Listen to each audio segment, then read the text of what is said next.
dadweynaha ku dhaqan magaalada Caynab ee xarunta gobolka Saraar ayaa cabasho xoogan ka muujiyay duruufo dhanka adeega bulshada oo muddooyinkii u dambeysay soo food saaray dadweynaha ku dhaqan gobolka Saraar. Duruufahan oo ay ka mid yihiin caafimaad la'aan, amni darro iyo baahiyaad kale. Dadweynahan oo la hadlay qaar ka mid ah warbaahinta ayaa waxa ay si kulul u dhalineen waxqabad la'aanta xukuumadda Axmed Siilaan oo ay sheegeen inay indhaha ka qarsatay waxqabadka gobolka Saraar. Geesta kale waxa ay dadweynahani cabasho xoogan ka muujiyeen sareeyaasha sharci darrada ah oo muddooyinkii u dambeeyay ku soo badanayay gobolka, kuwaasi oo dad gaar ay ka xidhaan xoolaha isla markaana dhibaato amni darro ku haya bulshada gobolka. Waxayna dadweynahani baaqiyo qayladhaan u direen xukuumadda talada haysa ee hogaamiye Axmed Siilaan oo ay ugu baaqeen inay si degdeg ah wax uga qabato arrimahani soo food saaray. Waxaana hadaladoodii ka mid ahaa: dhakhtar buu dhagax dhigay waxba lama sameyn,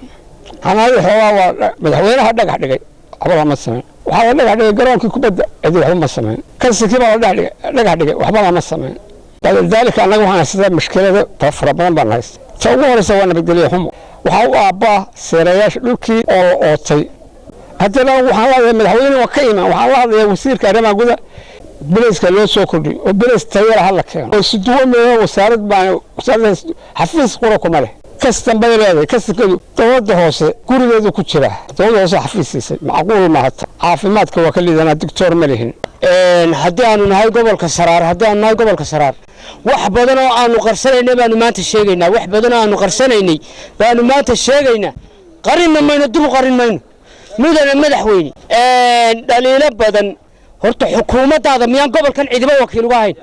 anagu waa taanu ku ololaynay waa taanu ku qaylinay waa taanu hadda dhididka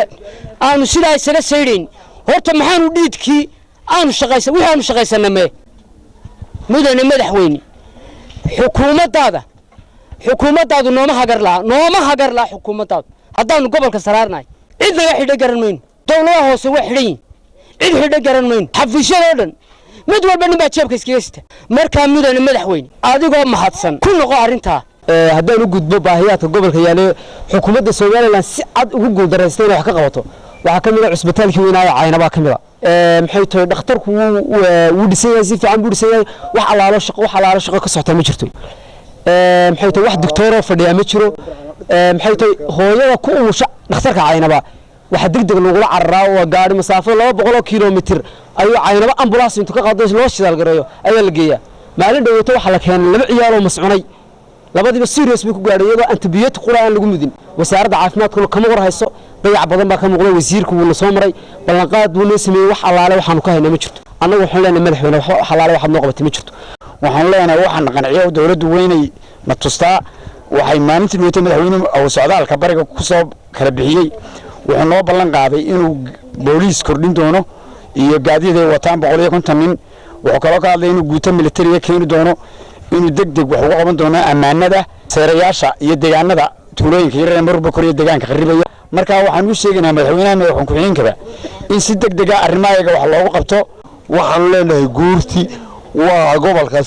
Saraar oo dhan bay ka kooban yihiin waxaan madax bay leeyihiin midjay leeyihiin mid meesha noo yimaada iyo mid wax eega iyo mid dadka eega iyo mid dhulka eega iyo mid danaha ummadda eega midna ma naarag gaar ahaan madaxweynaha jamhuuriyadda Soomaaliland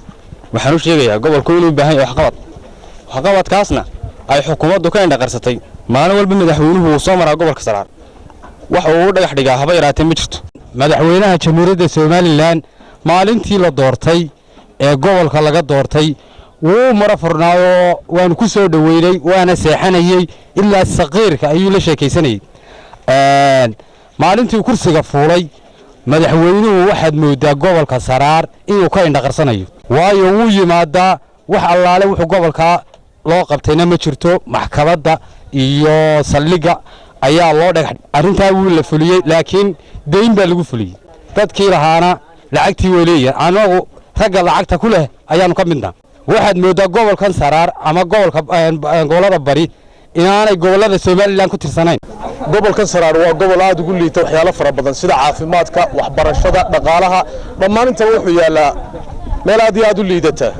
waxaanu ku codsanaynaa xukuumadda Soomaaliland inay hoos u eegto waxna ka qabato xalaalo wax gobolka intii madaxweyne maanta wadanka ay laga qabtay ma jirto sida ka markaad eegto kale imka saldhiga oo kale la dhisay maxkamadda iyadana wax yar laga qabtay wax laalo wax kaloo laga qabtay kaloo jira ma garanayno soo garamaysi iyagana waxay tahay dadka gobolku sheegay in deyntii lagu leeyahay wali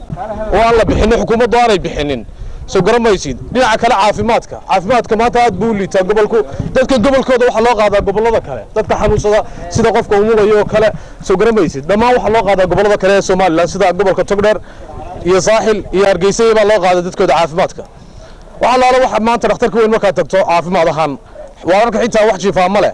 soo garamaysid shaqaale joogto ah oo ka shaqeeya ma jiraan marka waxaan leenahay xukuumadda Soomaaliland kula dardaarmayna in gobolka wax ka qabato hoosna ay u eegto waxa gobolada